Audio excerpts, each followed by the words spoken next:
अगला चैप्टर करते हैं रिप्रोडक्टिव हेल्थ। अब देखो इतना मेहनत किए तुमने ह्यूमन रिप्रोडक्शन में, ठीक है, नंबर ज्यादा रिप्रोडक्टिव हेल्थ से और डायरेक्ट आते हैं, ठीक है। 3 सवाल आपका रिप्रोडक्टिव हेल्थ से आता है, जिसमें एक सवाल आपका एज इट इज आईयूडी पे हर साल आया हुआ है, एक सवाल आपका एसटीडी पे आ जाता है, ठीक है, और एक सवाल आपका आर्ट पे असिस्टेड रिप्रोडक्टिव टेक्नोलॉजी पे आता है। तो बहुत इजी है, आराम से पढ़ो, कुछ पार्ट डेटा का है कुछ पार्ट समझने वाला है, और असिस्टेड रिप्रोडक्टिव टेक्नोलॉजी से बहुत इंटरेस्टिंग सवाल बन सकता है, ठीक है, मतलब उसमें तुम कंफ्यूज कर सकते हो, तो वो पार्ट हम लोग अच्छे से पढ़ेंगे, ठीक है। बाकी तो थ्योरी है, थ्योरी हम लोग जल्दी जल्दी कर लेंगे, ठीक है। चलो आओ देखो, तो अकॉर्डिंग टू WHO, ठीक है, वर्ल्ड हेल्थ ऑर्गेनाइजेशन, इस पे उस तरह का फुल फॉर्म वाला भी सवाल आता है, ठीक है। Reproductive health is the total wellbeing of all aspects of reproduction. कैसा? Physical, emotional, behavioural and social, तभी आप एक रिप्रोडक्टिवली हेल्दी सोसाइटी बनाते हैं। अगर कोई इंसान जिसको जेकब सिंड्रोम में मान लेते हैं, ठीक है, जेकब सिंड्रोम क्या होता है? वाई क्रोमोसोम एक्स्ट्रा होता है, ठीक है, अब उसके पास साइकोपैथिक टेंडेंसी है, क्या वो बच्चा रिप्रोडक्टिवली हेल्दी है? नहीं है, क्योंकि है ना, वो उस दूसरे तरह का उसका विचार होगा या कुछ ऐसा है, ठीक है। तो सारा मिला के जो होता है ये क्या आता है आपका? That is reproductively healthy. तो आपका फिजिकल एस्पेक्ट भी है, इमोशनल, बिहेवियरियल और सोशल एस्पेक्ट भी है, ठीक है। जैसे कोई इंसान रेप करता है, क्या वो रिप्रोडक्टिवली हेल्दी है? नहीं है, है ना, बिल्कुल, ठीक है।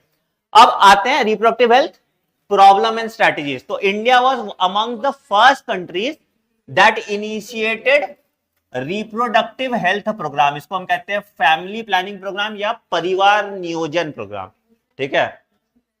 कब आया था? 1951 में, because it was identified that population is such a major problem in India कि हम फैमिली प्लानिंग प्रोग्राम इंट्रोड्यूस किए थे 1951 में, ठीक है। अच्छा, इसके बाद एक और कमेटी बनाई गई जिसका नाम था RCH, reproductive and child health care program, ठीक है। सबका फुल फॉर्म इंपॉर्टेंट है, WHO का, RCH का, सबका फुल फॉर्म इंपॉर्टेंट है, ठीक है। क्या क्या बात हो रही है भैया इस प्रोग्राम्स में? सबसे पहला क्या? Giving awareness about reproduction related aspect in creating reproductively healthy society, awareness create किया, ठीक है। दूसरा, educate people for birth control, ठीक है, प्रेग्नेंट मदर का केयर कैसे करते हैं, and post natal care. Post natal मतलब बच्चा पैदा होने के बाद मदर और चाइल्ड का केयर कैसे करते हैं, इसके बारे में।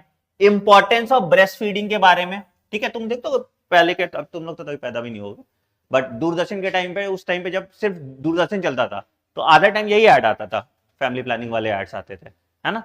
तो वही अवेयरनेस क्रिएट करते थे। एंड फिर क्या बोल रहा है? Equal opportunities for male and female child, मतलब फीमेल फिटिसाइड को डिस्करेज किया जाता था, है ना, ठीक है।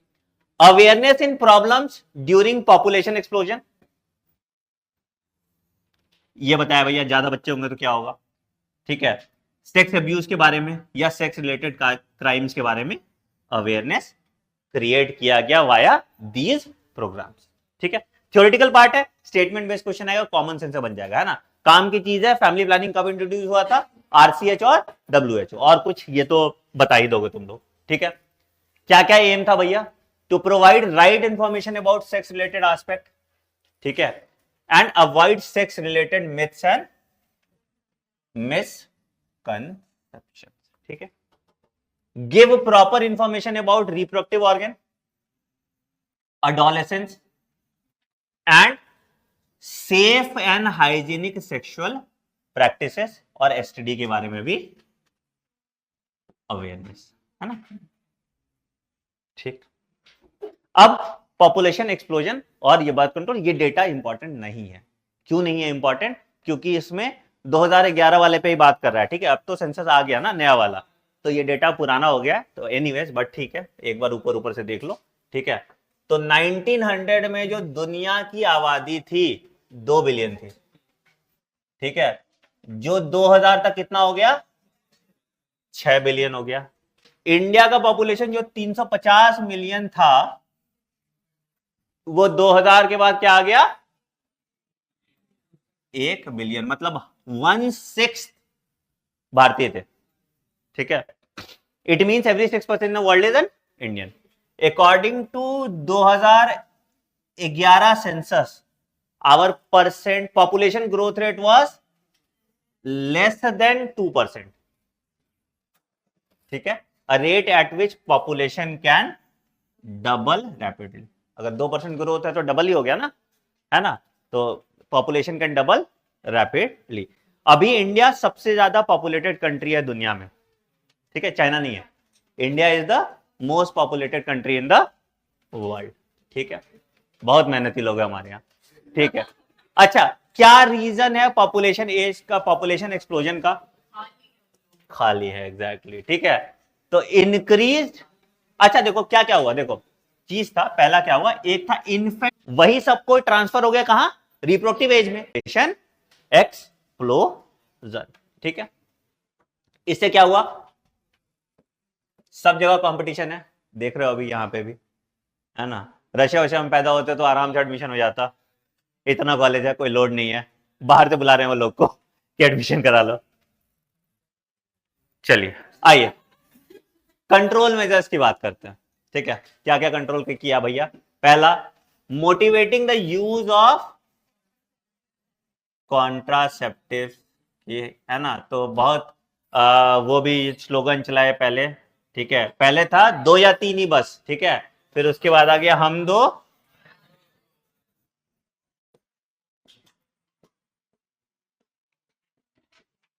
ठीक है, ये स्लोगन दिया गया था, आई थिंक 1971 के आसपास दिया गया था. ठीक है, हम दो हमारे दो. ठीक है, बट अभी हम जो बोलते हैं भैया 1 चाइल्ड नाउ. ठीक है, एक बच्चा पैदा करो काफी है. ठीक है, एक बच्चा काफी है आपको डिसअपॉइंट करने के लिए. ठीक है, चलिए दूसरा क्या है, statutory rising in the marriageable age. पहले क्या था, चाइल्ड मैरिज हो जाता था, तो जो ड्यूरेशन ऑफ प्रेगनेंसी वो बहुत बढ़ जाता था ना. जैसे पहले के जमाने में आप देखते थे तो 10-10 12-12 बच्चे होते थे. अब आज आदमी शादी 30 साल की उम्र में कर रहा है, तो अगर 30 साल की उम्र में शादी कर रहा है, 45 साल तक मेनोपॉज हो जाएगा, तो कितना ही बच्चा पैदा कर लोगे.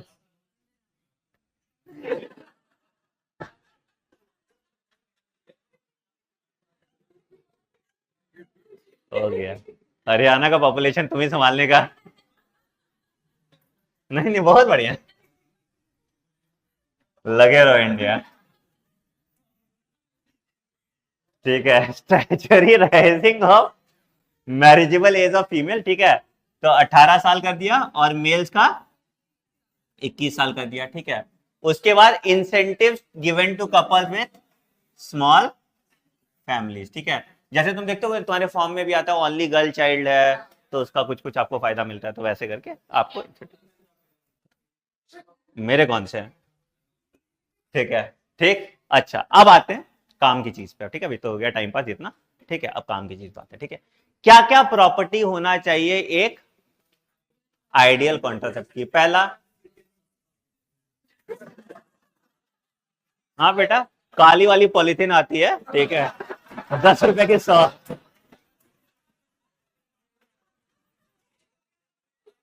चलो हाँ, सस्ता. Properties of an ideal contraceptive. चलो शांत. यूजर फ्रेंडली होते हैं. ठीक है, इजिली अवेलेबल हो, इफेक्टिव हो और रिवर्सिबल भी हो. कल को होगा आपको बच्चा चाहिए होगा तो रिवर्सिबल भी होना चाहिए. ठीक है, तो क्या भैया, यूजर फ्रेंडली हो चाहिए, इजिली अवेलेबल, इफेक्टिव और रिवर्सिबल हो. ठीक है, या तो कम साइड इफेक्ट हो या साइड इफेक्ट नहीं हो, and it should not interfere with the sexual drive, desire और सेक्सुअल एक्ट. ठीक है, फील में भी कोई कमी नहीं होनी चाहिए. ठीक है, तो this is the property of an ideal contraceptive. अब इस पे नॉट वॉट करके एक सवाल दे देगा. ठीक है, it should interfere with the sexual drive कर देगा, कुछ करेगा. इतना कॉमन सेंस तो तुम लोग यूज कर लोगे, है ना. चलिए अब आते हैं कॉन्ट्रासेप्टिव मेथड पे. सबसे पहला जो मेथड है दैट इज नेचुरल मेथड. ठीक है, अच्छा नेचुरल मेथड में 3 मेथड है. ध्यान से सुनो, सुनो इस पे सवाल पूछ लेता है. Coitus interruptus. ठीक है, तो क्या हुआ भैया यहां पे, withdrawal of penis prior to ejaculation. ठीक है, तो क्या प्रिवेंट कर रहा है? It is preventing insemination. क्या प्रिवेंट कर रहा है? It is preventing in semi. समझ में आया? ठीक है, coitus interruption, withdrawal of penis prior to ejaculation and it is preventing insemination. अच्छा, क्या ये एसटीडी प्रिवेंट कराता है?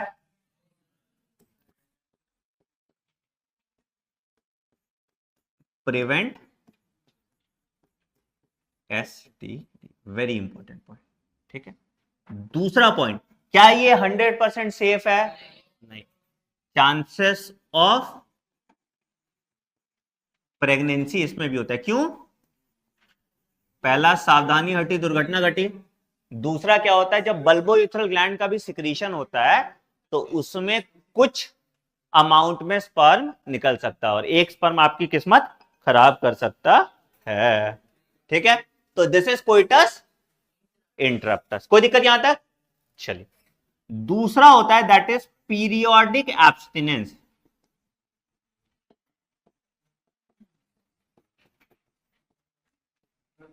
अभी हमने पढ़ा है मेंस्ट्रुअल साइकिल ताजा ताजा। क्या बोला भैया? ओव्यूलेशन का पीरियड क्या था? 14 डे मान लो ओव्यूलेशन होता है ना? 14 डे ओव्यूलेशन होता है, मान लेते हैं। ठीक है, अच्छा, अगर 14th डे ओव्यूलेशन हो रहा है तो ओवम कितने दिन जिंदा रहता है? 48 आवर्स के लिए। लाइफ स्पैन कितना है? 48 आवर्स। तो 2 दिन पहले पकड़ लो, 2 दिन बाद पकड़ लो, तो किधर हो गया? इधर 12 हो गया और इधर, अरे रुको तो भाई, सुन लो ना। ठीक है, उसके बाद फिर स्पर्म का लाइफ स्पैन 72 घंटे का होता है। ठीक है, तो इधर भी और ऐड कर लो। ठीक है, तो 9 या 10 दिन पकड़ लो। ठीक है, और इधर भी एक और ऐड कर लो, 16 या 17 दिन पकड़ लो। ठीक है, तो अगर आप 10 to 17th डे अवॉइड करते हैं कोइटस तो कंपैरेटिवली ये जो है सेफर पीरियड होता है। तो 10 to 17 डे हम क्या कहते हैं? इसको फर्टाइल पीरियड कहते हैं। 10 to 17 डे को हम क्या कहते हैं? फर्टाइल पीरियड कहते हैं। ठीक है, अच्छा अच्छा, अब एक सवाल आपसे यह पूछा जाए, कौन सा फेज सबसे ज्यादा सेफ है for periodic abstinence? Menstrual phase, बिल्कुल। सेफेस्ट फेज कौन सा आएगा?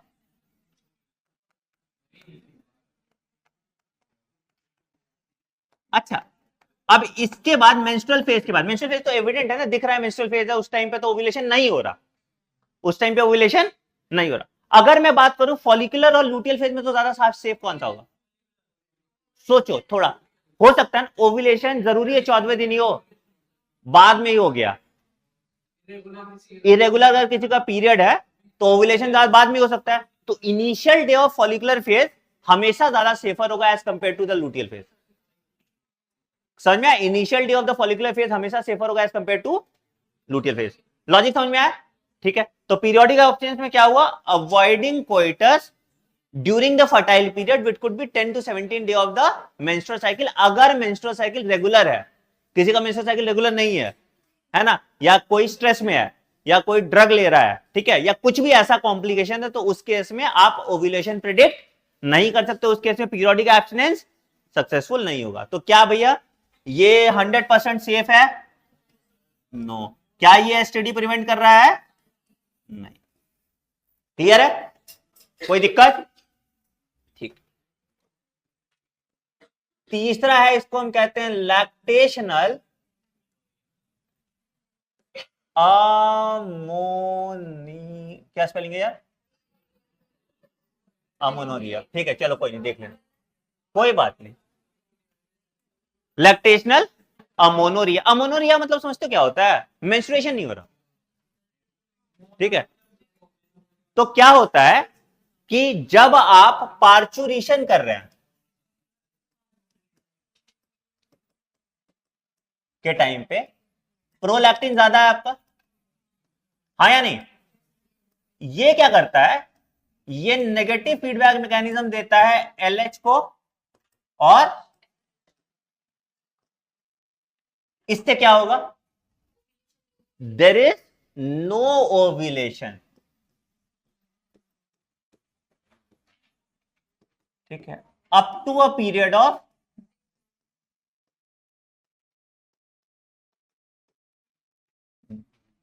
6 मैक्सिमम, ठीक है। अब खुशी का कैसे होगा 15, अब 15 कैसे होगा? ठीक है, ठीक है, up to a maximum period of 6 month, जी सर। पहले हो सकता है, बिल्कुल हो सकता है। तो तुम बोल रहे थे कम से कम 6 खाना बिल दिया है तो 6 महीने तो फ्री में खाएंगे। चलो ठीक है, लैक्टेशन हो गया, शादी वादी क्या तुम्हारा, शादी हो गया? तो इसमें क्या इंटरेस्ट ले रहे हो भाई, आंटी सेट कर रखा है कोई, हा? आंटी सेट कर रखा है। ठीक है, चलो, कोई दिक्कत यहां तक, कोइटस इंटरप्टस, पीरियोडिक एब्स्टिनेंस और लैक्टेशनल अमोनोरिया, क्लियर है, एकदम क्लियर।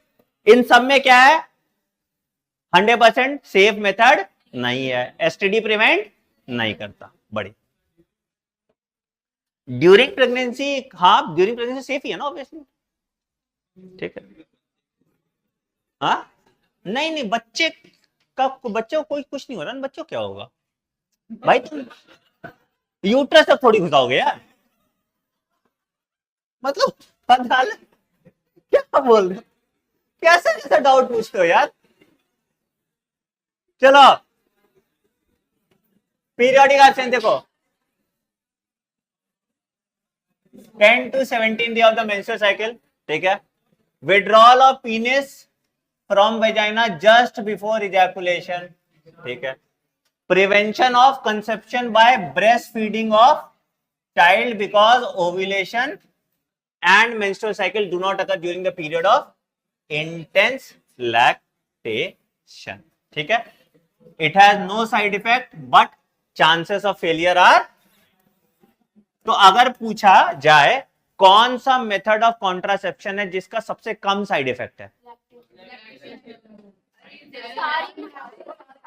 सारे नेचुरल हैं, बट अगर मैंने ऑप्शन में कॉन्डम भी दिया हुआ है, कॉन्डम होगा ना, क्योंकि यहां एसटीडी तो हो सकता है ना भाई, ठीक है। कॉन्डम में तो कोई साइड इफेक्ट, क्या साइड इफेक्ट है कॉन्डम में, कोई साइड इफेक्ट नहीं है ना, चल ठीक है। आइए दूसरा आते हैं method, that is barrier method, ठीक है। बैरियर मेथड, बैरियर मेथड में क्या हो रहा है, ये क्या प्रिवेंट कर रहा है, इट प्रिवेंट स्पर्म और ओवम को मिलने से रोक रहा है ना। तो it prevents physical meeting of sperm and ovum, ठीक है। अच्छा, अब ध्यान से सुनना, यहां पे कुछ कुछ कंफ्यूजन होता है, ध्यान से सुनना, ध्यान से सुनना, ध्यान से सुनना, सुनो सुनो सुनो सुनो, ध्यान से सुनो, अरे सुन तो ध्यान से सुन, क्या पहला क्या, कॉन्डम की बात करते हैं, ठीक है। तो दो तरह का कॉन्डम होता है, एक होता है मेल कॉन्डम और दूसरा होता है फीमेल कॉन्डम, ठीक है, ठीक, ठीक है। मेल कॉन्डम यहां पे एक रबड़ जैसा एंड है, ठीक है, यहां पे एक टिप है जहां पे डिपोजिशन ऑफ स्पर्म होगा, ठीक, तो बैरियर की तरह ये प्रिवेंट कर रहा है, ठीक है। फीमेल कॉन्डम में क्या होता है, दो रिम होता है, देखो एक ये बाहर वाला रिम है, ये वल्वा को कवर करता है, ठीक है, और ये एक अंदर वाला एक होता है, और जिसमें एक थर्मोकॉल जैसा स्ट्रक्चर होता है, तो उसको हम इंसर्ट करते हैं और ये जाके सर्विक्स में फंस जाता है, ये वाला एंड कौन सा एंड में फंस जाता है, ये सर्विक्स में फंस जाता है, ठीक है। तो ये तुम्हारा फीमेल कॉन्डम होता है। अगर मैं बात करूं सेफ्टी की, मेल कॉन्डम ज्यादा सेफ है या female condom, female condom is more safe,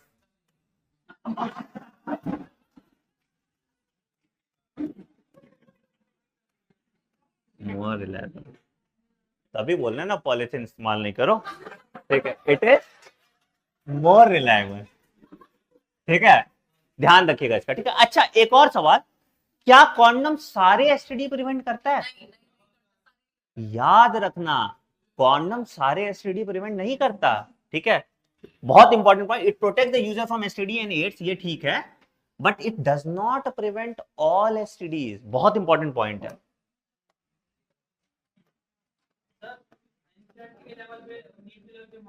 हाँ बिल्कुल मानेंगे ना, अगर मैं बोलूं कि कॉन्डम प्रिवेंट्स ऑल एसटीडी तो गलत होगा।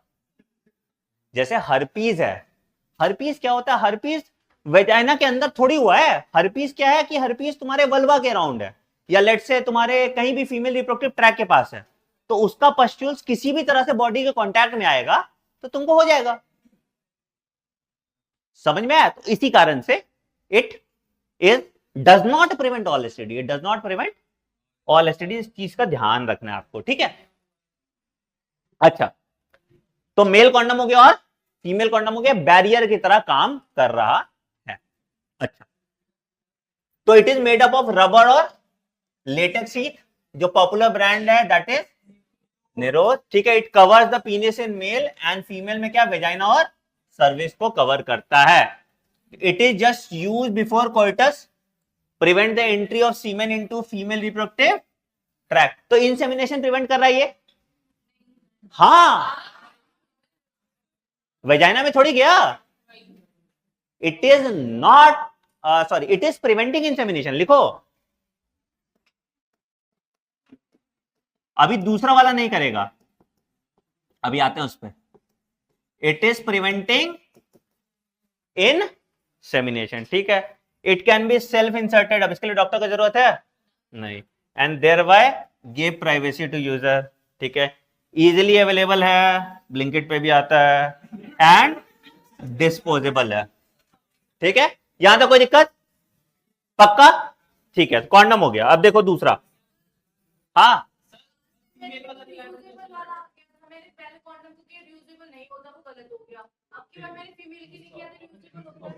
अरे रीयूजेबल कॉन्डम नहीं हो सकता ना, धो के थोड़ी यूज करोगे। कॉन्डम कैसे रीयूजेबल होगा? मतलब गरीबी में तो कुछ भी हो सकता है, बट नहीं करना चाहिए, ठीक है भाई। लिखो, कॉन्डम इज नॉट रीयूजेबल। अभी बताएंगे कौन सा रीयूजेबल, तुम बैरियर मेथड पे अभी आते हैं बताएंगे। हाँ, फीमेल रिलायबल ज्यादा एरिया कवर कर रहा है ना, वल्वा का कवर कर रहा है, इसलिए रिलायबल और पूरा, इसलिए फीमेल है। अब ये मत करो कि मेल कॉन्डम भी पहन लिया, फीमेल कॉन्डम भी पहन लिया, फिर हो गया। Condom is not reusable. चलो शांत शांत शांत, चलो ठीक है। चलिए अगला, हाँ चलो अब देखो अगला आता है, अगला बैरियर मेथड में आता है। अब ध्यान से सुनो सुनो सुनो, अगला बैरियर मेथड में आया डायफ्राम, ठीक है। डायफ्राम कुछ ऐसे पतला सा बलून जैसा स्ट्रक्चर होता है, ठीक, इस तरह का डायफ्राम, ठीक है। दूसरा सर्वाइकल कैप, सर्विक्स के ऊपर ऐसे छुटकू सा कैप जैसा होता है,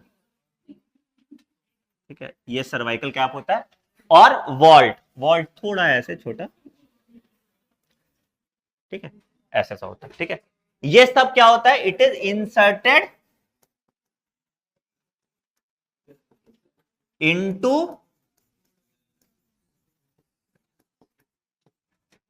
ठीक है। क्या ये रीयूजेबल है? हाँ जी, ये रीयूजेबल, ये रीयूजेबल है। समझ में आया डिफरेंस? बैरियर मेथड में कॉन्डम इज नॉट रीयूजेबल, इसको तो आप रीयूज कर सकते हैं, ठीक है। अच्छा, क्या ये एसटीडी प्रिवेंट कर रहा है? कोई भी एसटीडी प्रिवेंट नहीं कर रहा, क्योंकि वेजाइना में तो आपका हो रहा है ना, तो it does not prevent any STD. क्या ये इंसेमिनेशन प्रिवेंट कर रहा है? नहीं, वेजाइना में तो तुम स्पर्म डाल ही रहे हो, तो डज नॉट प्रिवेंट।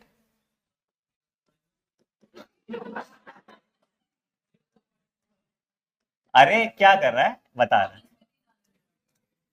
तो ये क्या हो रहा है सर्विक्स पे? अरे देखो देखो देखो देखो, ये वेजाइना हो गया, ठीक है, यहां पे सर्विक्स हो गया, ठीक है, और इसके बाद यूट्रस हो गया, यहां पे यूट्रस हो गया, तो ये क्या यहां पे फंसा हुआ है, तो स्पर्म तुम्हारा डिपॉजिट हो गया वेजाइना में, ठीक है, बट पार कर पाया ये सर्विक्स तक, नहीं जा पाया ना, तो इस कारण से इसका इस्तेमाल करते हैं।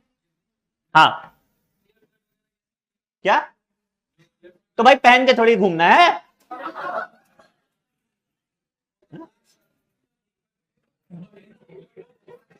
ठीक है, देख लो पहला चैप्टर पढ़ा ह्यूमन रिप्रोडक्शन, एक डाउट नहीं था किसी को। इधर डाउट देख रहे हो, इनका भी पीरियड आ रहा है। आओ चलो देखो अगला आते हैं। हाँ ठीक है, अगला आते हैं spermicidal jellies foams and cream. ठीक है, तो क्या होता है, it kills the sperm by creating acidic pH and it is used along with barrier method to increase the efficiency। ठीक है, अप्लाइड भी आता और जनरली जेलीज वही आते हैं जो आप यूज कर सकते हैं। जेली आता है फिर या फोम आता है जिसको आप यूज कर सकते हैं, कुछ नहीं होता, सिट्रिक एसिड है, बोरिक एसिड और कुछ नहीं है। ठीक है, अब नींबू मत रगड़ लेना। ठीक है, तो it is use along barrier method to increase efficiency. Clear यहां तक? ठीक, ये चीज काम का चीज यहां देख लो, बाकी सब चीज तो बाद में आएगा। पहले यहां it does not prevent STD and it does not prevent insemination. Insemination हो रहा है इसमें और ये रीयूजेबल है। तो तीन डिफरेंस आ सकता है कॉन्डम और डायफ्राम वॉल्ट और सर्वाइकल कैप। क्या इसको सेल्फ इंसर्ट कर सकते हैं? कर सकते हैं। ठीक है, चलिए आगे बढ़ते हैं। अब आते हैं जिस पे सबसे ज्यादा सवाल आता है, दैट इज आईयूडी। तुम्हारी एनसीईआरटी इसको बहुत वेगली रिप्रेजेंट करती है, बट हम अच्छे से बताएंगे। ठीक है, intra uterine device, it is the safest method, मतलब most accurate method of contraception. वैसे कहीं कहीं ओरल कॉन्ट्रासेप्टिव पिल भी लिखा रहता है, बट वैसे this is the safest method of contraception and it is the most widely used method of contraception in India. It is the most widely used contraception in India. अब देखो क्या कहता है, पहले एनसीईआरटी पढ़ लेते हैं फिर हम आगे वाला बताएंगे। ठीक है, तो this is inserted by doctor और नर्सेस। क्या इसको सेल्फ इंसर्ट कर सकते हैं? यूट्रस तक का बात है, मामला गड़बड़ हो जाएगा, तो इसलिए सेल्फ इंसर्ट नहीं कर सकते हैं। ठीक है, अच्छा कैसा कैसा होता है? पहला होता है that is non medicated, that is lips loop. क्या है? लिप्स लूप, कुछ नहीं है इसमें। ठीक है, अच्छा तो क्या करता है भैया ये स्पर्म की मोटिलिटी को स्लो कर देता है। क्यों? कैसे स्लो करेगा? हाँ, अरे यहां तो CU प्लस है ही नहीं, नॉन मेडिकेटेड है। नॉन मेडिकेटेड कैसे स्पर्म की मोटिलिटी को स्लो कर रहा है? कर रहा है कि नहीं कर रहा? समझो मैं एग्जैक्टली तो बेसिकली क्या होता है, आईयूडी तो फॉरेन ऑब्जेक्ट है ना, तो क्या करेगा, दो काम करता है। ये क्या करता है, पहला कि म्यूकस का प्रोडक्शन बढ़ा देता है। अगर मान लो मेरे बॉडी में म्यूकस का प्रोडक्शन ज्यादा बढ़ गया तो स्पर्म फंसने लगेगा, है ना, तो स्पर्म की मोटिलिटी, आप उसको एकदम गाढ़ी जगह से जाना है तो स्पर्म की मोटिलिटी क्या हो जाएगी? कम हो जाएगी। ठीक है, दूसरा क्या करता है, फैगोसाइटोसिस भी इंक्रीज कर देता है। और तीसरा जो पॉइंट है वो क्या है कि भाई यूट्रस में जब तक एक फॉरेन ऑब्जेक्ट प्रेजेंट है तब तक इंप्लांटेशन नहीं होगा।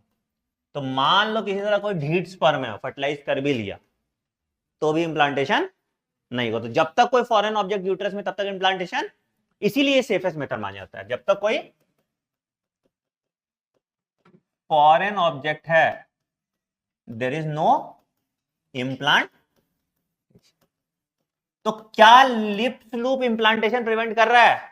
बिल्कुल कर रहा है। सब आईयूडी इंप्लांटेशन प्रिवेंट करता है। सब आईयूडी स्पर्म की मोटिलिटी को कम करता है और सब आईयूडी तुम्हारा क्या करता है, सब आईयूडी क्या करता है, इंप्लांटेशन प्रिवेंट करता है। सब आईयूडी तुम्हारा स्पर्म का मोटिलिटी कम करता है। सब आईयूडी तुम्हारा फैगोसाइटोसिस करता है, ऑल आईयूडी।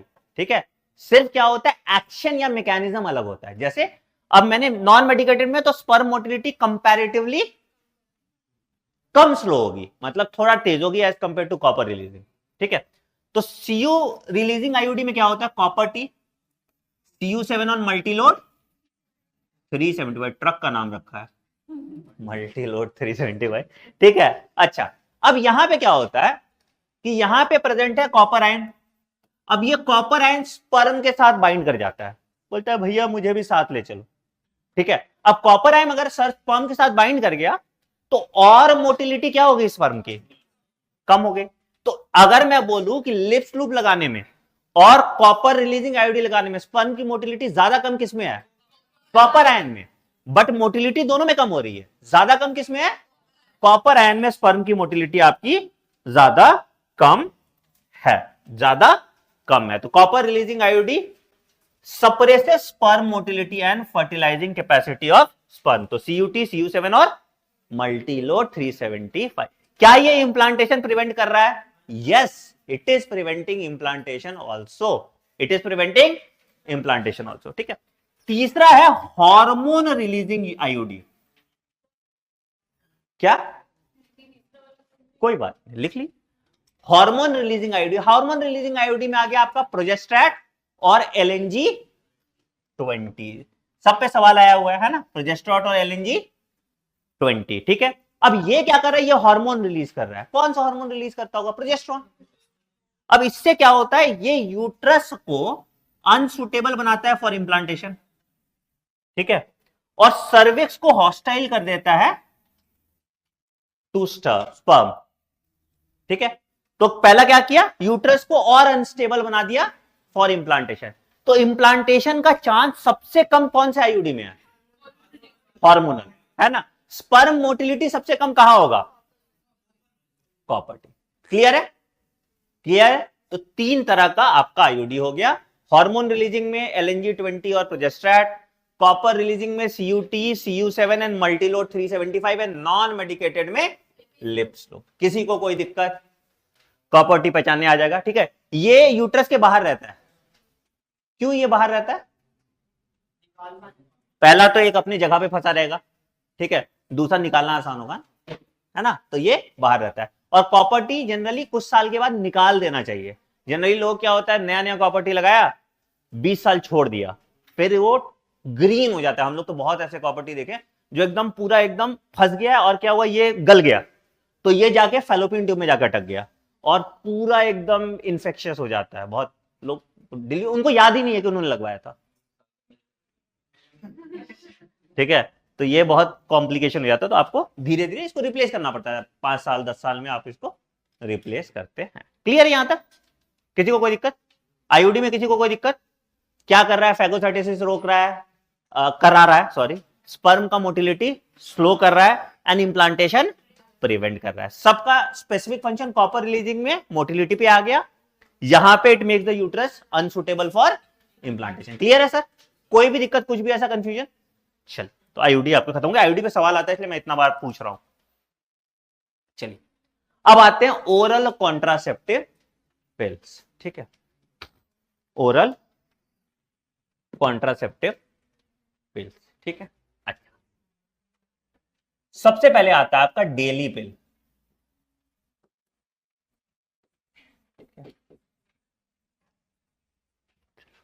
ठीक, तो क्या बोलते हैं कि या तो पहला पिल होता है दैट इज प्रोजेस्ट्रॉन ओनली पिल।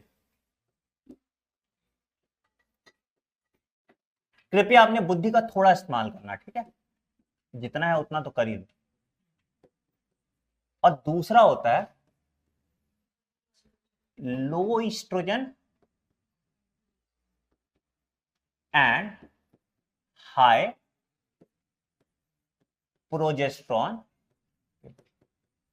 पहला पिल है that is your progesterone only pill. तो बेसिकली क्या होता है, जिस दिन तुम्हारा मेंस्ट्रुअल साइकिल स्टार्ट हुआ उस दिन तुम्हारे बॉडी में प्रोजेस्ट्रॉन का लेवल क्या है, कम है, कम है। तो हम डे 1 से स्टार्ट करते हैं लेना पिल, धीरे धीरे धीरे धीरे धीरे धीरे हम पिल लेते रहते हैं, कब तक, डे 21 तक। तो अब मेरा डे 1 से लेके जब मेरा ओव्यूलेटरी फेज चल रहा था उस टाइम पे मेरा प्रोजेस्टेरोन का लेवल ज्यादा है, तो क्या मेरा LH प्रोड्यूस होगा, क्या मेरा FSH प्रोड्यूस होगा, नहीं, है ना, LH और FSH प्रोड्यूस नहीं होगा। ठीक है, उसके बाद 21 डे पे हम छोड़ देंगे, तब तक तो ओव्यूलेशन का टाइम खत्म हो गया ना। ठीक है, 7 दिन मैंने छोड़ा, प्रोजेस्टेरोन का लेवल कम हो गया और 28वें दिन फिर से ब्लीडिंग हो गया। समझ में आया? 28 क्या हो जाएगा भाई? एंडोमेट्रियम लाइनिंग तो बन रहा है ना, प्रोजेस्टेरॉन ही बनाता है ना एंडोमेट्रियम लाइनिंग, तो एंडोमेट्रियम लाइनिंग तो बन रहा है, हाँ या नहीं? एंडोमेट्रियम लाइनिंग बन रहा है ना, दिक्कत है किसी को इसमें? पक्का? जिस दिन पीरियड आपका स्टार्ट हुआ उस दिन हमने क्या किया, पिल लेना स्टार्ट कर दिया। अच्छा मैंने डे 10 पे एक दिन छोड़ दिया, कोई दिक्कत होगा? एग्जैक्ट डोज थोड़ी है कि 21वें दिन ही, हम तो सेफ्टी में उतना डोज दे रहे हैं ना आपको, ठीक है? तो ये ओरल कॉन्ट्रासेप्टिव पिल, जनरली जो जिसको पीसीओडी होता है, पीसीओएस होता है, उनका भी पीरियड रेगुलर करने के लिए हम ओसीपी देते हैं और कुछ नहीं, और नहीं होता, वो ओरल कॉन्ट्रासेप्टिव पिल ही होता है। क्लियर है यहां तक? क्या ब्रांड का नाम है? माला डी और माला एन, ठीक है? अब ये लो एस्ट्रोजन और हाई प्रोजेस्टेरॉन पिल हम क्यों यूज करते हैं? देखो ईस्ट्रोजन के आपके बॉडी में और भी काम होता है। अगर मान लो आपको कैल्शियम डिफिशियंसी हो रहा है तो ईस्ट्रोजन का काम है ना, अगर मान लो सिर्फ प्रोजेस्टेरॉन का लेवल ज्यादा ज्यादा ज्यादा हो रहा है तो ईस्ट्रोजन भी कम प्रोड्यूस हो रहा है, तो इस कारण से हम थोड़ा अमाउंट में ईस्ट्रोजन भी देते हैं। अगर हम ईस्ट्रोजन ज्यादा दे देंगे तो ईस्ट्रोजन एलएचएफएसएच भी बढ़ा देगा, इससे क्या हो जाएगा, ओव्यूलेशन होने के चांसेस, इसलिए हम लो एस्ट्रोजन और हाई प्रोजेस्टेरॉन पिल देते हैं। पहला समझ में आया? ओरल कॉन्ट्रासेप्टिव पिल क्या प्रिवेंट कर रहा है? It is preventing ovulation and implantation. Implantation कैसे प्रिवेंट कर रहा है? वही हार्मोन क्या कर रहा है, यूट्रस का म्यूकस को खराब कर दे रहा है, तो इंप्लांटेशन नहीं होगा, और सर्वाइकल म्यूकस को भी ठीक कर दे रहा है, जिससे एंट्री ऑफ स्पर्म नहीं होगा, तो ना ओव्यूलेशन होगा ना इंप्लांटेशन होगा, ठीक है? तो इसको हम कहते हैं डेली पिल, ठीक? बट इस पिल के साइड इफेक्ट हैं, ये स्टेरॉइडल पिल है। तुम देखोगे कि बहुत लड़कियां जो है शादी के बाद अचानक से मोटी हो जाती हैं, लोग बोलते हैं ससुराल में खाना बहुत अच्छा मिल रहा है, बट समझ गया ना, ठीक है? तो ये होता है, तो इसी कारण से, तो इट इज स्टेरॉइडल। स्टेरॉइडल है तो फैट गेन होगा, है ना, वेट गेन होगा, तो इट हैज साइड इफेक्ट। तो अब लड़कियों ने क्या चूज किया कि भैया नहीं, फिगर ज्यादा इंपॉर्टेंट है, इसलिए लेते ही नहीं थे पिल। तो क्या हुआ, एक इंस्टीट्यूट था जिसका नाम था central drug research institute, CDRI, कहां पे है? लखनऊ में, ठीक है? इसने क्या प्रोड्यूस किया? इसने प्रोड्यूस किया सहेली। सहेली क्या था? It is a non steroidal combination. क्या है इसमें? नॉन स्टेरॉइडल प्रिपरेशन है, ठीक है? नॉन स्टेरॉइडल है तो इसके साइड इफेक्ट क्या होंगे? कम होंगे, ठीक है? तो इससे क्या होता है, ये ईस्ट्रोजन रिसेप्टर को ब्लॉक कर देता है। ईस्ट्रोजन रिसेप्टर इन यूट्रस को ब्लॉक करता है, ठीक है?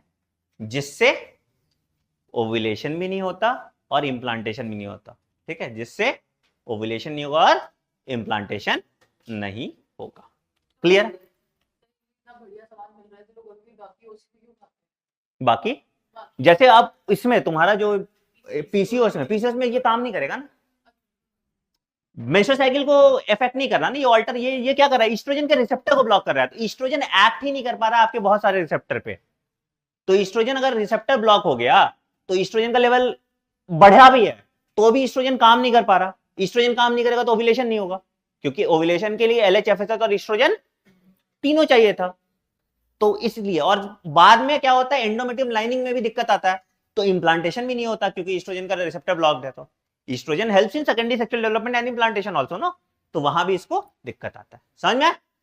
ये कौन सा, ये वीकली पिल है, बट ऐसा नहीं होता कि पहले वीक लो, फिर दूसरे वीक लो, फिर तीसरे वीक लो, फिर चौथे वीक लो, ऐसा नहीं होता। शुरू में हम 2-2 दिन के इंटरवल पे देते हैं, थोड़ा लेवल बढ़ाते हैं, उसके बाद फिर हम वीकली करते हैं इसको, ठीक है? तो अगर पूछे माला डी, माला एन और सहेली में कम साइड इफेक्ट किसका है? सहेली का, ध्यान रखना इसका, ठीक है? Oral contraceptive pills prevents ovulation and implantation, ठीक? कोई दिक्कत यहां तक? नहीं, ओव्यूलेशन इन्वर्ट नहीं करता, क्योंकि यूट्रस में रिलीज हो रहा है ना, यूट्रस में हार्मोन रिलीज हो रहा है। अब यूट्रस से हार्मोन ब्लड स्ट्रीम में जाएगा तब तो काम करेगा ना। लॉजिक समझ में आया? कम होंगे, बहुत कम अमाउंट में रिलीज हो रहा है ना, कितना ही प्रोजेस्टेरॉन रिलीज करेगा, तो धीरे धीरे रिलीज करेगा, तो कितना ही रिलीज करेगा, है ना? समझ में आया ना क्यों नहीं होगा ओव्यूलेशन प्रिवेंट, है ना? ब्लड स्ट्रीम में नहीं जाएगा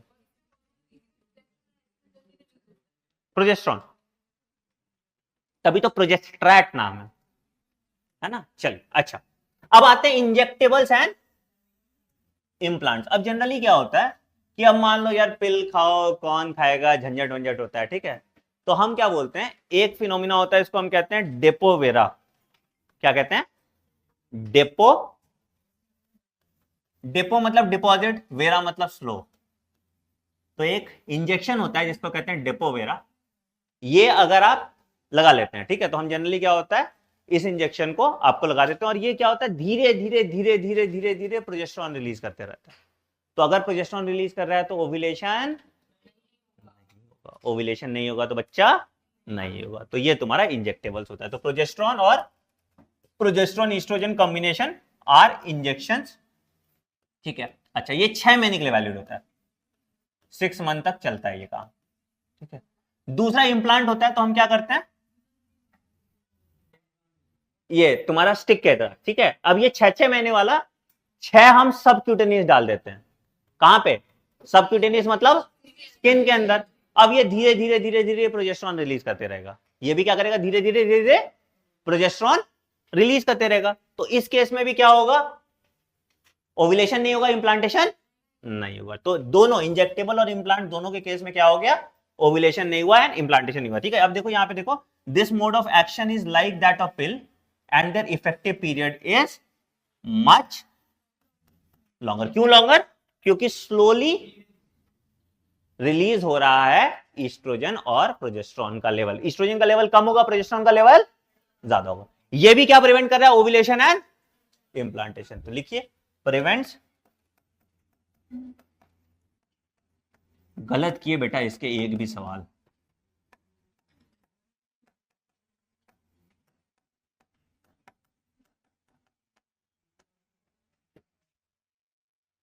ठीक है सर, किसी को कोई दिक्कत यहां तक? किसी को कोई दिक्कत यहां तक? पक्का? चलिए आगे बढ़ते हैं। अब आ जाते हैं इमरजेंसी कॉन्ट्रासेप्टिव पिल। एक क्या बालक, जा रही हो? चलो ऑल द बेस्ट, है ना, जाओ, ठीक है, और इलाज कराओ और इसके संगति में कम रहो, नहीं तो टूट फूट जाओगे, ठीक है। और देखना ये टेस्ट दे, लेटे लेटे स्ट्रेचर पे दे, लेकिन टेस्ट दे, ठीक है। चलो पढ़ो, है ना, कुछ हो तो मुझे कॉल कर लेना। चलो बाय बाय।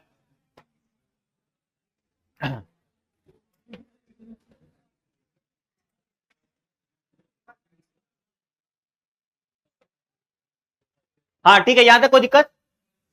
पक्का? चलिए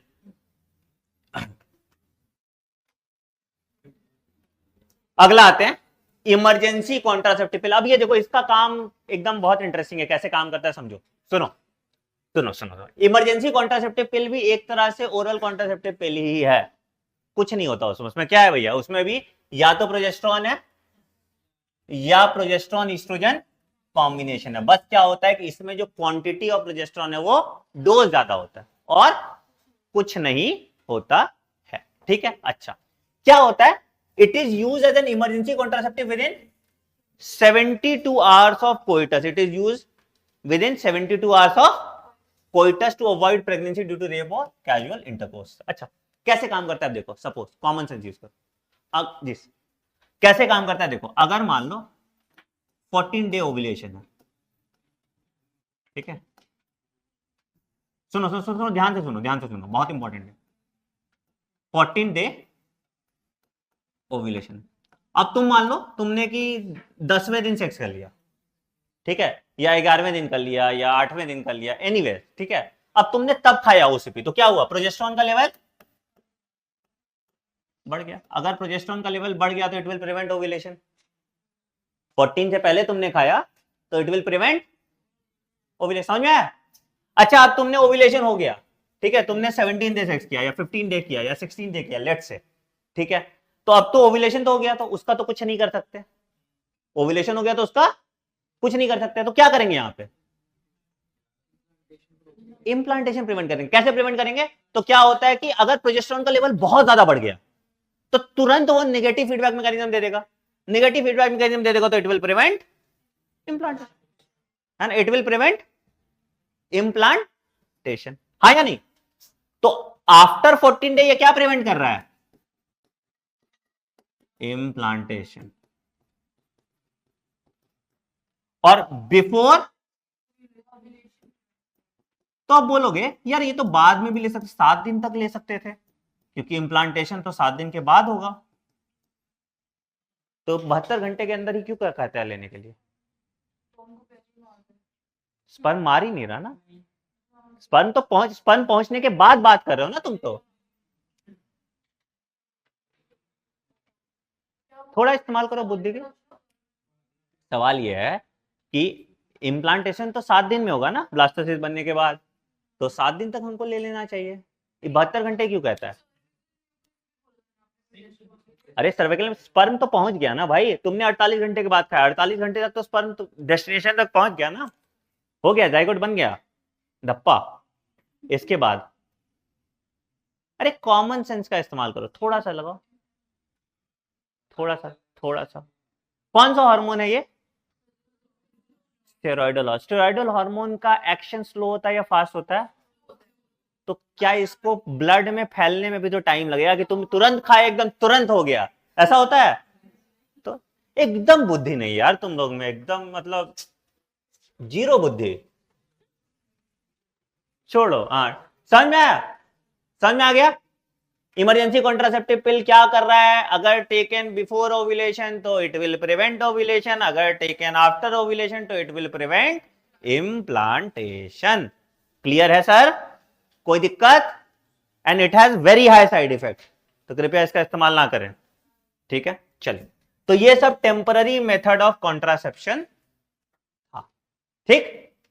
अच्छा, अब आते हैं सर्जिकल मेथड। ये तुम्हारा नॉन रिवर्सिबल, अभी तक सब रिवर्सिबल था, ठीक है? नॉन रिवर्सिबल, ठीक है? दो तरह का होता है, एक होता है वैसेक्टॉमी। क्या होता है? वास डिफरेंस को कट करेंगे और लाइगेट कर देंगे, बांध देंगे, ठीक है? अब ये सर्जरी बड़ा आसान होता है, मतलब 3 मिनट मुश्किल से लगता है, कुछ नहीं है, स्क्रोटम छिलो, वायर डिफरेंस देखो, वहीं पे अब स्क्रोटम में इंसिजन लगाना है ना, तो कुछ ऐसा इन्वेजिव बहुत ज्यादा नहीं होता, स्क्रोटम इंसिजन लगाओ, बांध दो, हो गया काम खत्म, ठीक है? तो इसमें क्या होगा? सीमेन विदाउट,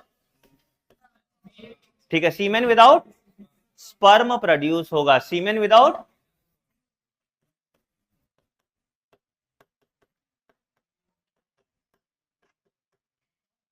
ठीक है? अच्छा, दूसरा होता है, sorry,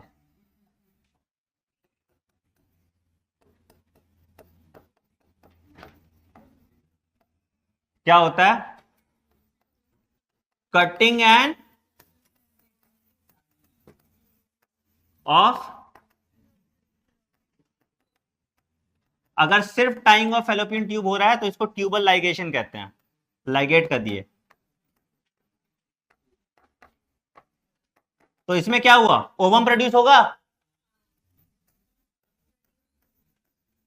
but there will be no fertilisation.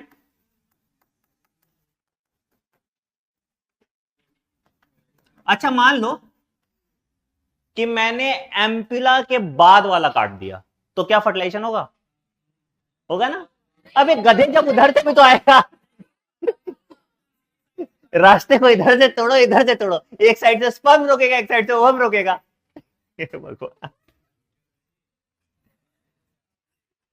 यार नहीं ही बनो तुम लोग डॉक्टर, ठीक है? तो देख लो, वैसेक्टॉमी और ट्यूबेक्टॉमी, क्लियर है?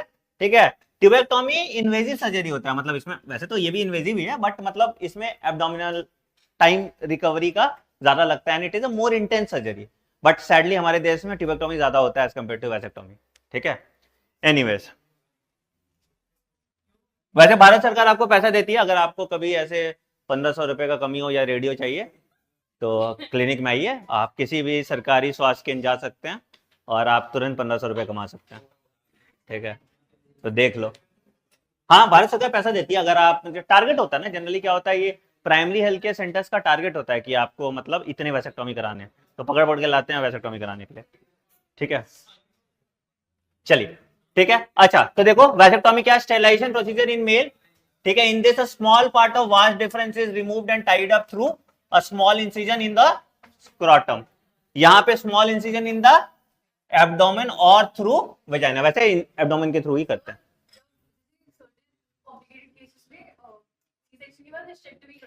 हाँ हाँ, अगर हम हिस्टेरेक्टोमी कर रहे हैं क्या वो कॉन्ट्रासेप्टिव मेथड है? नहीं, क्योंकि हिस्टेरेक्टोमी से दूसरे कॉम्प्लिकेशंस हो रहे हैं ना।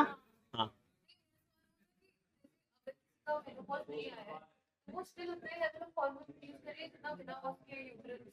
नहीं नहीं, बट लेकिन amount of hormone come produce हो जाएगा ना, पूरा साइकिल कंप्लीट नहीं हो रहा, मेंस्ट्रुअल साइकिल तो आ नहीं रहा, तो प्रोजेस्टेरॉन उतना प्रोड्यूस ही नहीं होगा, तुरंत प्रोजेस्टेरॉन का लेवल नेगेटिव फीडबैक मैकेनिज्म में भी चला जाएगा, तो ईस्ट्रोजन का लेवल भी कम प्रोड्यूस होगा, तो उसको हार्मोनल इंबैलेंस होगा, है ना। चल आइए अब आते हैं side effects of anti natural contraceptive. ठीक है, नोजिया है, एब्डोमिनल पेन है, ब्रेक थ्रू ब्लीडिंग है, इरेगुलर मेंस्ट्रुअल ब्लीडिंग है, ब्रेस्ट कैंसर वगैरह वगैरह हो सकता है, ठीक है। एक और फिनोमिना होता है जिसको हम कहते हैं MTP, medical termination of pregnancy. It was legalised in India, ठीक है। India is one of the countries जहां पे, अब इस पे घटिया सवाल पूछता है, विच of the following is a legal method of contraceptive. अरे भाई कॉन्डम भी तो लीगल मेथड है ना, कॉन्डम पहनोगे तो पुलिस थोड़ी पकड़ लेगी, बट एक सवाल पूछता है क्योंकि यहाँ पे एनसीईआरटी लिखी है कि एमटीपी लीगल है इंडिया में, सब लीगल है, आईयूडी लगवा रहे हो तो इलीगल थोड़ी है, तो it is also legal method of contraception, all methods of contraception are legal in India, MTP is also legal in India, ठीक है। ये नहीं होता कि which of the following is a legal method में तुम मार्क करके आ जाओ एमटीपी, ठीक है, ऑल ऑफ देखो मार्क करना, ठीक है। घटिया घटिया सवाल बनाते हैं लोग इस पे, ठीक है। It was legalised in India का 1971 में, ठीक है। और इसका एक और अमेंडमेंट भी आया था, ठीक है, ये अमेंडमेंट पता नहीं इसमें दिया है कि नहीं दिया, 2017 में आया था ना अमेंडमेंट, हाँ 2017 में इसका अमेंडमेंट आया था, वो भी बता देते हैं, ठीक है ना, ठीक है, ठीक है। तो भाई एक देखो कितना सैड बात है, देखो 45 से 50 million MTPs are performed in a year all over the world, 1/5 of the total number of conceive pregnancy जो है अबॉर्ट होते हैं फीमेल, है ना। इंडिया में तो बहुत मेजर कारण होता है, दैट इज फीमेल फिटिसाइड, है ना, और वो भी सेकेंड ट्राइमेस्टर में करते हैं, अभी बताते हैं उसको, ठीक है। तो many countries have not legalize MTP due to emotional, ethical and religious and social issues, बहुत कंट्री है जहां पे एमटीपी लीगल नहीं होते हैं, ठीक है। एमटीपी पॉपुलेशन डिक्रीज कर रहा है, डिक्रीज तो कर ही रहा है ना, क्योंकि देखो ना 1/5 गायब हो रहा है तो डिक्रीज कर रहा है, but it is hazardous to your health, ठीक है। कैसे होता है मैं वो भी बताता हूं, और फिर कब सेफ होता है या क्या होता है एक्ट, वो भी एमटीपी एक्ट बताता हूं, ठीक है। तो जनरली क्या होता है, it is usually safer but it is still not safe, ठीक है, safer during first trimester, but बहुत ऐसे कॉम्प्लिकेशन होते हैं जिसमें ये सेफ नहीं होता है। तो जनरली हम करते क्या है, एक दवाई आती है जिसको कहते हैं मीफीप्रिस्टोन, ठीक है, 200 mg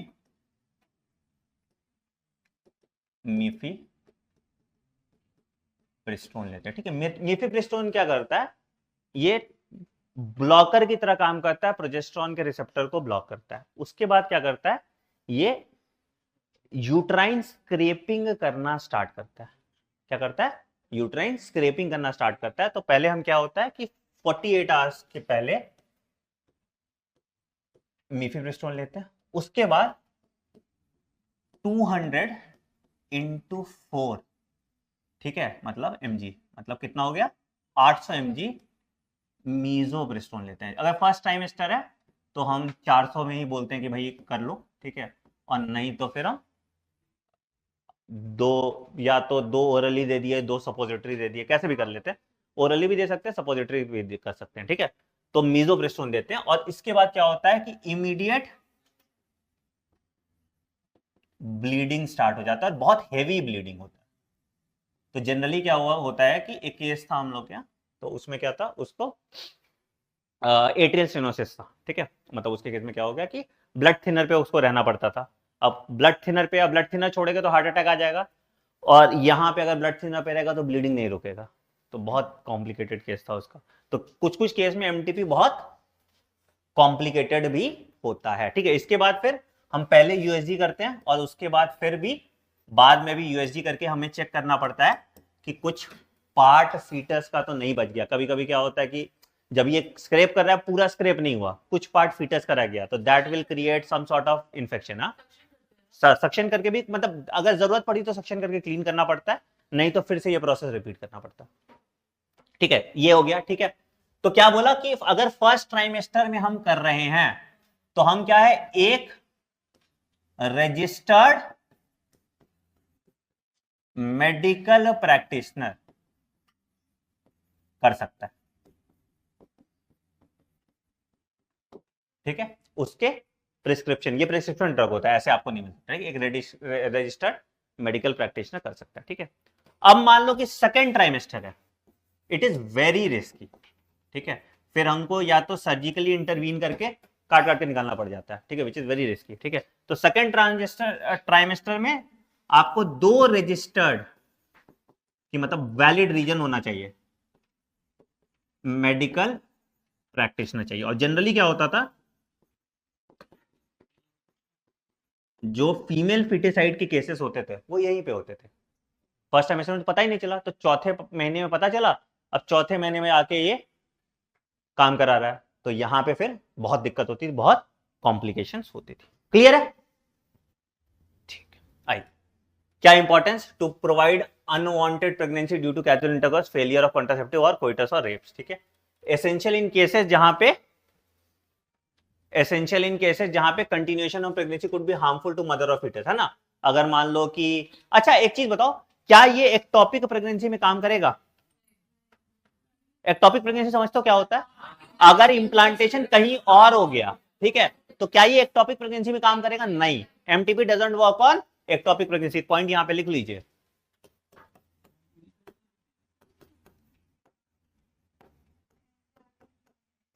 कोई बात नहीं, ectopic MTP does not work in ectopic pregnancy, it is safe during the first trimester up to, ठीक है। चल, उसके बाद ये रिस्की होता है। ये एक्ट हमने पढ़ लिया, पढ़ना है फिर से नहीं ना। यहां पे हो गया कि अगर अप टू 12 वीक है 1 डॉक्टर चाहिए, अप टू सेकंड ट्राइमेस्टर है तो 2 डॉक्टर चाहिए, ठीक है। Problem related with MTP, majority of the MTPs are performed illegally, ठीक है। उसके बाद हम क्या होता है, एमनियोसिंथेसिस का मिसयूज करते हैं। देखो एमनियोसिंथेसिस होता है, एक कोरोनिक विलाई सैंपलिंग होता है, दोनों ध्यान से सुनना।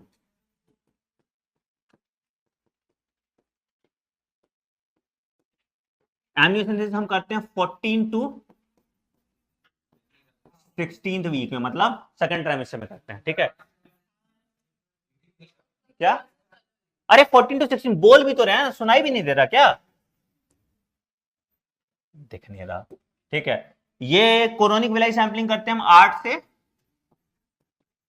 मतलब कोरोनिक विलाई सैंपलिंग में हमको जल्दी पता चल सकता है एज कंपेयर टू एमनियोसिंथेसिस। तो एमनियोसिंथेसिस में हम क्या होता है, एक अल्ट्रासाउंड लेते हैं, ठीक है, देखते हैं, ठीक है, देखते हैं कि फीटस में खाली सुई ना जाए, और उसके बाद यहाँ पे यूट्रस में हम एक सुई घुसाते हैं और एमनियोटिक फ्लूइड ले लेते हैं, ठीक है।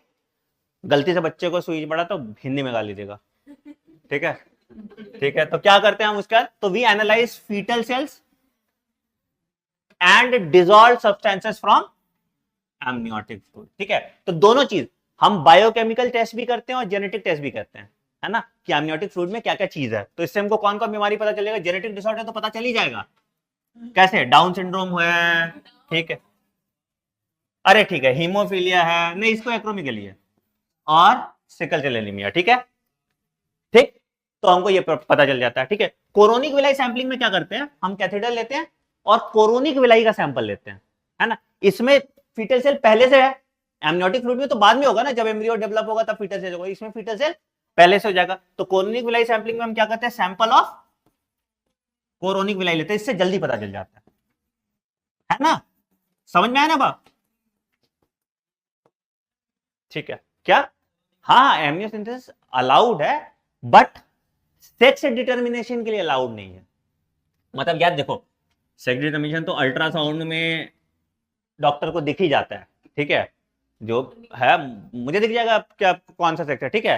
और एमनियोसेंसिस के रिपोर्ट में आता है, बट हम देते नहीं है आपको, पेशेंट को नहीं देते, बताते नहीं है क्या है, ठीक है। तो अलाउड तो क्या अलाउड, मतलब वही प्रोसीजर है, प्रोसीजर में तो दिख ही जाएगा ना। अगर मैं जेनेटिक डिसऑर्डर देख रहा हूं तो मुझे कैरियोटाइप तो सबसे पहले दिखेगा ना, XXXY है, तो मुझे दिख तो रहा है, बट हम इसके लिए इसकी जांच नहीं कर सकते। हम बच्चे के हेल्थ के लिए कर सकते हैं। लेट्स से हमको देखना है कि बच्चा हेल्दी है कि नहीं, बच्चे को डाउन सिंड्रोम है कि नहीं, बच्चे को कोई बीमारी है कि नहीं, ठीक है, उसके लिए हम करते हैं, ठीक है। सब बताते हैं, मतलब क्या करोगे, तुम्हारा फीस तो यही उसी से भरा जा रहा है, ठीक है। चलिए आइए अगला आते हैं, सेक्सुअली ट्रांसमिटेड डिजीज। अब देखो इसमें ना, इसको हम लोग ह्यूमन हेल्थ डिजीज में पूरा सारा पढ़ेंगे, अभी बस मैं तुम्हें बता देता हूं काम लायक, ठीक है। सबसे पहले disease transmitted through sexual intercourse are called sexually transmitted disease, venereal disease या रिप्रोडक्टिव ट्रैक्ट इंफेक्शन, एक ही बात बोल सकते हैं, ठीक है। इसमें भाई वायरस वाला कौन कौन सा है और बाकी बैक्टीरियल कौन सा है, सिर्फ उतना जान लो, ठीक है। वायरस कौन कौन सा है, जेनिटल,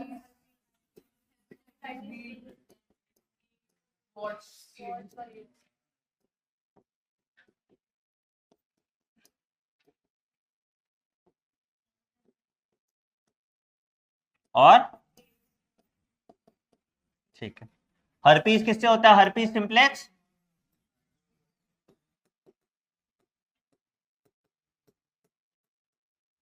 व्हाट, हाँ बिटेस में आया था ना।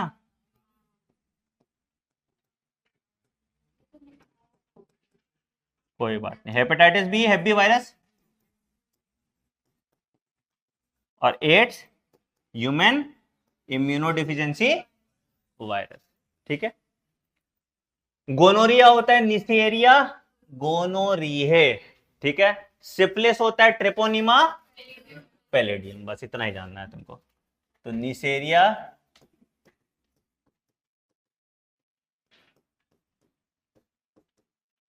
और ये है ट्रेपोनिमा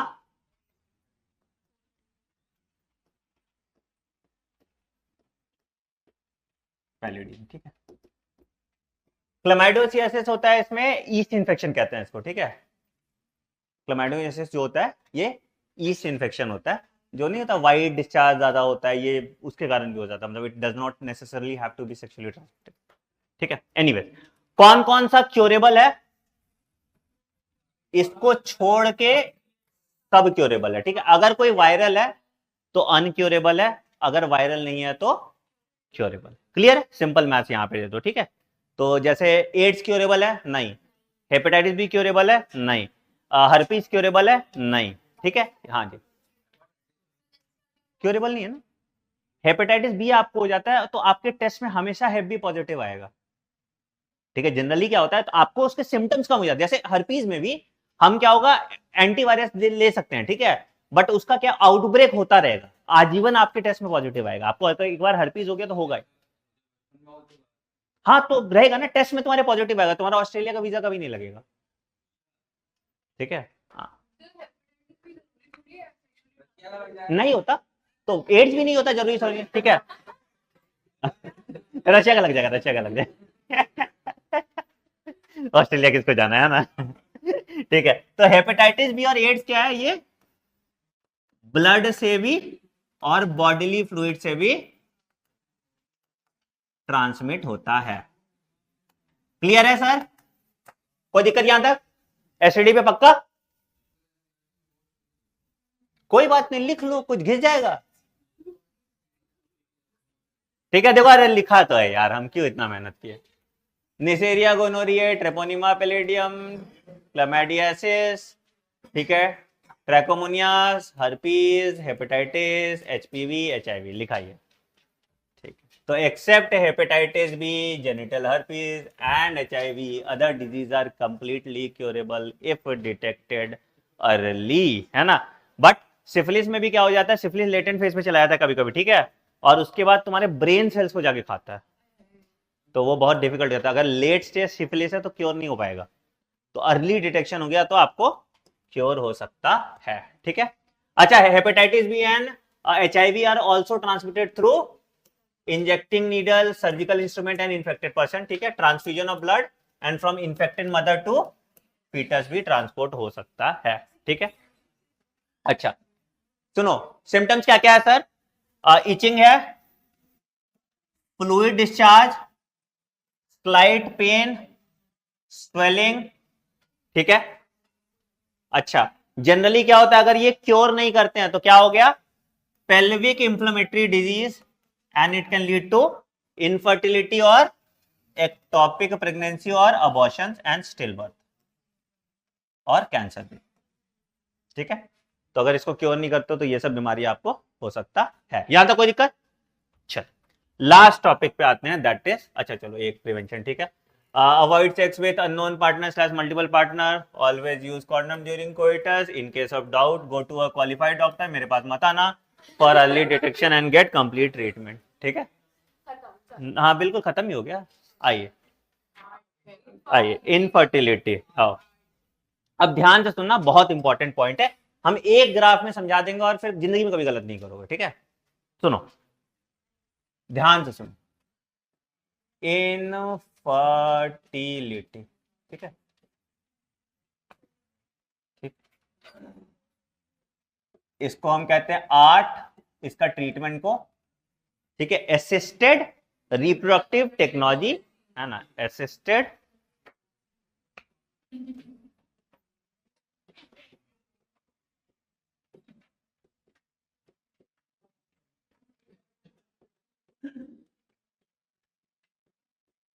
चलो ध्यान से सुनो सुनो, ठीक, बेसिकली मुद्दा क्या करना, क्या हमको स्पर्म को फ्यूज कराना है ओवम से और उसको इंप्लांट करना है यूट्रस में और उसके बाद बच्चा पैदा करना है। ठीक है, अगर इस पूरे प्रोसेस में कहीं बाधा आती है, कहीं दिक्कत आता है, तो दैट इज, उसको फिक्स करने के लिए हमको आर्ट का इस्तेमाल करना पड़ेगा। ठीक है, तो फर्टिलाइजेशन दो प्रोसेस में हो सकता है, एक होता है इन विट्रो। ठीक है, अभी दिमाग लगाना कि कौन सा वाला सिस्टम कब यूज करेंगे। ठीक है, और दूसरा होता है इन वीवो। इन वीवो मतलब inside the body, in vitro मतलब outside the body in a test tube. ठीक है, तो आउटसाइड द बॉडी, सड़क पे तो नहीं होगा ना, तो टेस्ट ट्यूब में ही होगा।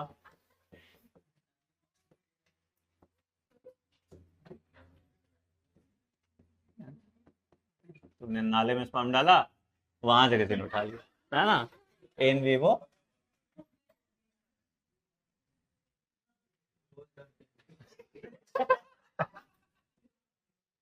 इन वीवो भगवान,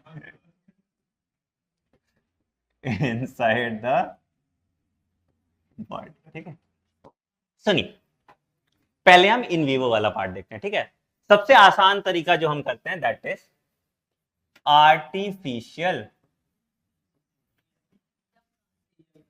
इंसेमिनेशन। सुनो, आर्टिफिशियल इंसेमिनेशन कब करोगे? हाँ, अगर मान लो दो चीज हो रहा है, या तो तुम्हारा इरेक्टाइल डिसफंक्शन हो रहा है, तुम इंसेमिनेट करने लायक हालत में नहीं हो। ठीक है, इरेक्टाइल डिसफंक्शन समझते हो? ठीक है, अगर आपका इरेक्टाइल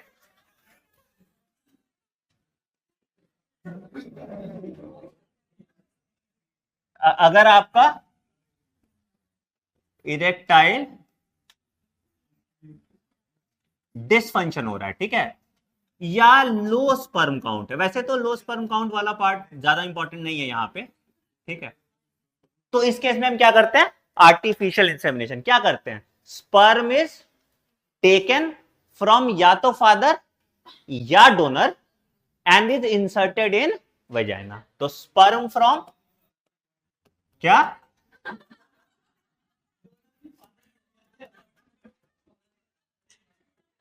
अरे भाई मान लो तुम स्पर्म प्रोड्यूस नहीं कर पा रहे हो, तो उस केस में भी तो एआई कर सकते हैं ना।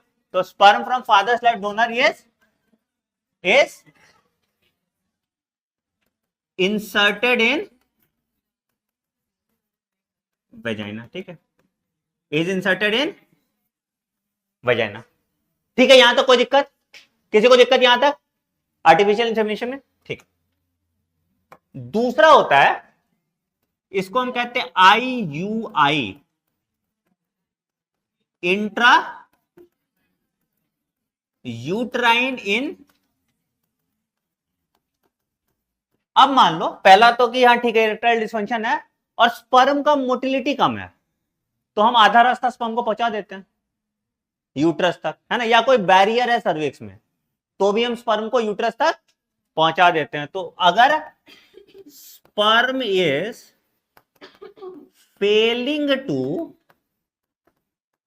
रीच कहां, यूट्रस, तो हम क्या करते हैं, स्पर्म इज इंजेक्टेड इन, कोई दिक्कत यहां तक, हाँ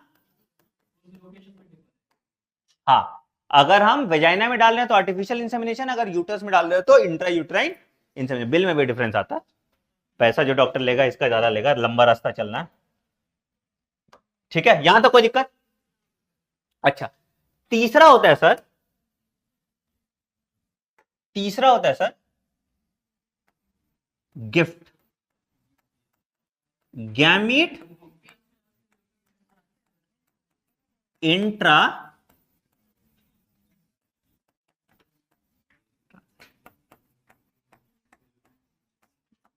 अब होता क्या इस केस में, मम्मी ओवम प्रोड्यूस नहीं कर सकती, ठीक है, मदर कांट प्रोड्यूस ओवम, तो हम क्या करेंगे, हम डोनर ओवम लेंगे और उसको कहां डाल देंगे, फैलोपियन ट्यूब में। तो मैंने डोनर ओवम लिया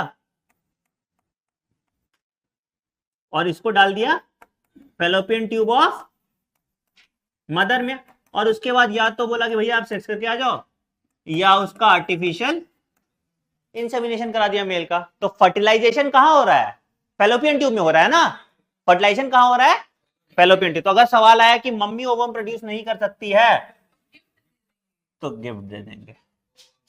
क्लियर है यहां तक, ये सारे प्रोसेस क्या है, इन विवो, इन सब प्रोसेस में फर्टिलाइजेशन कहां हो रहा है, एम्पुला में, फर्टिलाइजेशन कहां हो रहा है, किसी को दिक्कत यहां तक, पक्का। किस केस में हम क्या करेंगे ये भी क्लियर है, ठीक। इन विट्रो में आते हैं, सबसे पहला आ गया जाइगोट इंट्रा फैलोपियन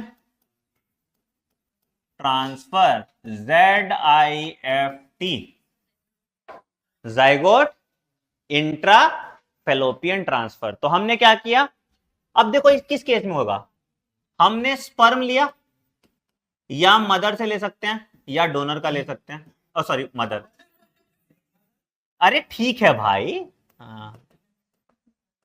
फादर या डोनर का ले सकते हैं, ठीक है। हमने ओवम लिया,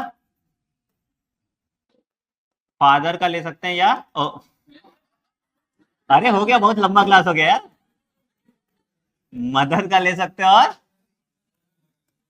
डोनर का ले सकते हैं, ठीक है। अच्छा सुनो, बट क्या है कि अब देखो किस किस केस में हम, अगर मान लो कि मम्मी ओवम प्रोड्यूस कर रही है, फादर भी स्पर्म प्रोड्यूस कर रहा है, ठीक है, दोनों का जाइगोट भी बन जा रहा है, बट जाइगोट जो है हॉस्टाइल एनवायरनमेंट के कारण इंप्लांट नहीं हो पा रहा,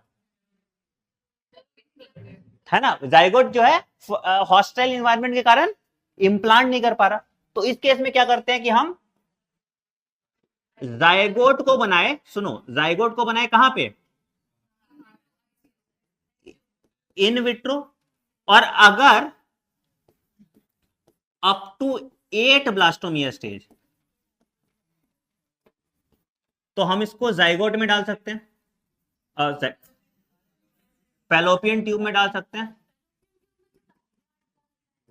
अरे सुन तो लो भाई, रुको ना, ठीक है। और अगर ज्यादा हो गया, मतलब ग्रेटर देन 8, तो हम इसको यूट्रस में डालते हैं, जिसको हम कहते हैं इंट्रा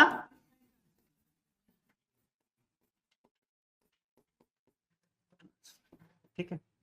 अब देखो ये फैलोपियन ट्यूब में मदर के डालना है या होस्ट के किसी और के डालना है, ये डिपेंड करता है कि अगर फीमेल का इन्वायरमेंट हॉस्टाइल है एम्ब्रियो के लिए तो हम सरोगेट मदर में डालेंगे, अगर हॉस्टाइल नहीं है तो ओरिजिनल मदर में डाल देंगे। तो उस पर डिपेंडेंसी होता है। सरोगेसी कब करते हैं, जब हॉस्टाइल इन्वायरमेंट है एम्ब्रियो का यूट्रस में ऑफ मदर।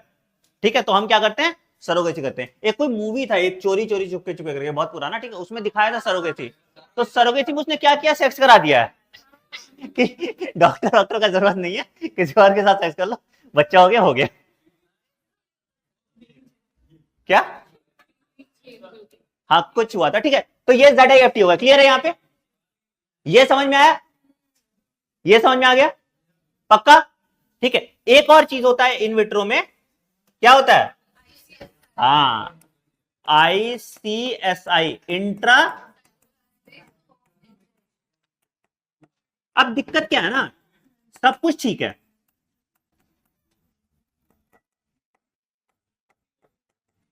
क्या हो रहा है कि मम्मी ओवम भी प्रोड्यूस कर पा रही है, पापा स्पर्म भी प्रोड्यूस कर पा रहे हैं, but sperm is not able to penetrate the ovum. ठीक, तो हमने क्या किया, मदर से ओवम लिया, फादर से स्पर्म लिया, और इंजेक्शन से डायरेक्टली न्यूक्लियस में स्पर्म को इंजेक्ट कर दिया, जाइगोट बना। अब जाइगोट को हम या तो फैलोपियन ट्यूब में डाल देंगे या तो यूट्रस में डालेंगे। तो ICSI is always followed by ZIFT और IUT। तो बट लेकिन फर्टिलाइजेशन कहां हो रहा है, बाहर हो रहा है, इसलिए ICSI कराते। तो ICSI कब करेंगे, जब स्पर्म पेनिट्रेट नहीं कर सकता ओवम में, तो ICSI करेंगे। ठीक है, जब हॉस्टाइल इन्वायरमेंट है मदर का, तो हम ZIFT या IUT करेंगे इन सरोगेट मदर। ठीक है, इधर हमने सारा चीज देख लिया। अच्छा मान लो चांसेस ऑफ कंसेप्शन किसमें ज्यादा है, इन विट्रो में या इन वीवो में। क्या होता है, इम्प्लांटेशन रिजेक्शन बहुत ज्यादा होता है इन विट्रो में। जनरली क्या करते हैं, जैसे तुम यूट्रस में क्या होता है, हम खूब सारे ब्लास्टोमियस डाल देते हैं, है ना, 25 तक डाल देते हैं। तुम फ्रेंड देखा है, तो पीवी के ट्रिपलेट्स होते हैं ना, है ना, तो उसमें क्या होता है कि मतलब वो क्या बहुत सारे हैं, तो the chances of implantation is still 25%। तो जनरली क्या होता है, बहुत बार लोगों को 2-3 अटेम्प्ट लेना पड़ता है, याद आ रहा है 2-3 अटेम्प्ट से कुछ, ठीक है, कंसीव करने के लिए। ठीक है, एंड द चांसेस इज 25%। अरे भाई जब IUT किए, ठीक है, तो IUT में जरूरी थोड़ी है कि इम्प्लांट हो जाएगा, नहीं होता ना इम्प्लांट, हॉस्टाइल इन्वायरमेंट क्रिएट करता है फीटस के लिए। तो हम क्या करते हैं, जब कर ही रहे हैं और पैसा बहुत ज्यादा लगता है, तो हम 20-25 एम्ब्रियो डाल देते हैं कि एक तो इम्प्लांट कर जाएगा। ठीक है, मान लो कि बहुत को मार दिया, तो एक आध तो इम्प्लांट कर जाएगा ना, बट उसका भी चांस 25% ही होता है। 2 कर गया तो 2 हो गया, तुम्हारा जैकपॉट लग गया, हार्ट ट्विन, और 3 हो गया तो ट्रिपलेट हो जाएगा। क्या ICSI से ट्विन कैसे बनाओगे भाई, तुम एक ओवम है ना और एक स्पर्म है, स्पर्म 2 डाल दोगे तो ट्विन थोड़ी हो जाएगा, ओवम तो एक ही है। क्लियर है, चलो एक बार NCERT पढ़ो फिर छुट्टी तुम्हारा। चलो देखो, इनफर्टिलिटी, इनएबिलिटी टू कंसीव, ठीक है, reason of infertility could be physical, congenital, disease, drug, immunology and psychological. ठीक है, it is a problem that इनमें मेल या फीमेल पार्टनर को हो सकता है या दोनों को हो सकता है। ठीक है, जनरली इंडिया में औरतों पे ज्यादा इल्जाम लगाया जाता है, बट होता लॉन्डो को दिक्कत है ज्यादा। ठीक है, ठीक है, आप देखिए भैया, ZIFT ट्रांसफर ऑफ जाइगोट और early embryo up to 8 blastomere stage into fallopian tube, mother हो सकता है, सरोगेट हो सकता है। ठीक है, IUT transfer of embryo more than 8 blastomere in the uterus, mother हो सकता है, सरोगेट हो सकता है। Embryo formed by in vivo fertilization के लिए ट्रांसफर का जरूरत नहीं है, दैट इज गिफ्ट। तो क्या है, transfer of an ovum from a donor into fallopian tube of another female who can not produce ovum. ठीक है, ICSI लेबोरेटरी टेक्निक, मतलब इन विट्रो है, in which a single sperm is injected directly into the egg, कहां का, egg के nucleus में, और fertilization के बाद the embryo is implanted into the woman's uterus. तो क्या कर रहे हैं, IUT कर रहे हैं। Artificial insemination, semen collected from husband और donor is artificially introduce into the vagina और यूट्रस ऑफ द फीमेल। अगर यूट्रस में जा रहा है तो इंट्रा यूट्राइन इंसेमिनेशन कह रहे हैं, अगर वेजाइना में जा रहा है तो आर्टिफिशियल इंसेमिनेशन कह रहे हैं। The technique is useful for in the male partner have inability to inseminate female और हैव लो स्पर्म काउंट। ठीक है, सरोगेसी, कब? Because the female is infertile और अनएबल टू कैरी, है ना, तो उस केस में हम सरोगेसी करते हैं। प्रॉब्लम क्या क्या है आर्ट में? स्पेशलाइज्ड प्रोफेशनल चाहिए, ठीक है, और इसका इमोशनल, रिलीजियस और सोशल प्रॉब्लम है। एडॉप्शन बढ़िया है, खर्चा भी बचेगा, बहुत सारे लवारिस बच्चे घूम रहे हैं। तुम कौन से अलेक्जेंडर की आखिरी औलाद हो कि तुम्हारे जीन बहुत इंपॉर्टेंट है? तुम सोचो ना, बच्चे का शक्ल तुम पे जाएगा, उससे बेटर है अच्छा बच्चा देख के अडॉप्ट कर लो, है ना, तो ये कर लीजिएगा। हाँ सोचो तो कितना खराब होगा, ठीक है। एनीवेज चलो ठीक है, अब इसके पीवाईक्यू कर लोगे, क्वेश्चन बैंक कर लोगे, ठीक है, और चैप्टर खत्म। रात में आपको माइक्रोब्स की क्लास है।